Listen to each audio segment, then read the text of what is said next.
خاموشیاں کبھی بے وجہ نہیں ہوتی، کچھ درد ایسے بھی ہوتے ہیں جو آواز چھین دیتے ہیں۔ خاموشی بہت کچھ کہتی ہے، کان لگا کر نہیں، دل لگا کر سنو۔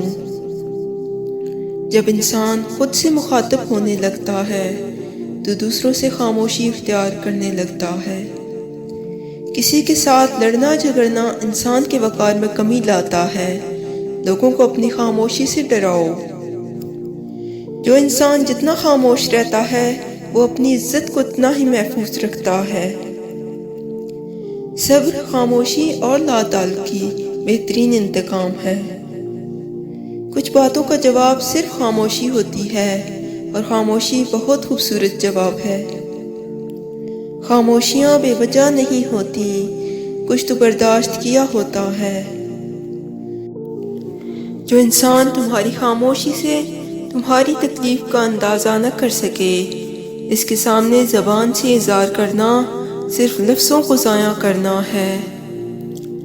ہمیشہ اس وقت بولیں جب آپ کو احساس ہو کہ آپ کے الفاظ جو آپ کہنے جا رہے ہیں آپ کی خاموشی سے زیادہ خوبصورت ہیں۔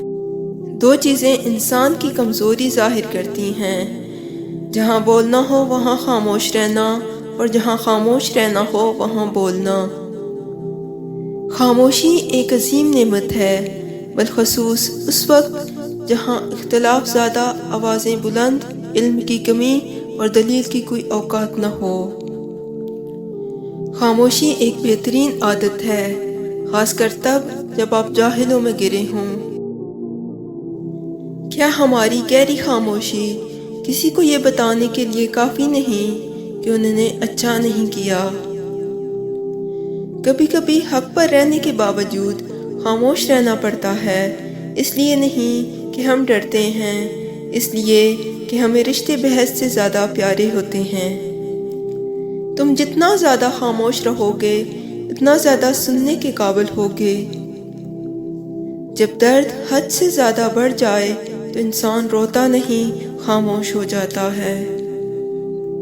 ایک اچھا تعلق ہوا کی طرح ہوتا ہے جو خاموش ہوتا ہے مگر ہمیشہ آپ کے پاس رہتا ہے۔ اگر لوگ اپنی گفتگو سے غیبت، تہمت اور بہتان نکال دیں تو باقی صرف خاموشی رہ جاتی ہے، جو ایک بہترین عبادت ہے۔ جب احساس خاموش ہو جائیں تو ضمیر مر جاتا ہے، اور یہ وہ وفات ہے جس کی خبر نہیں ہوتی۔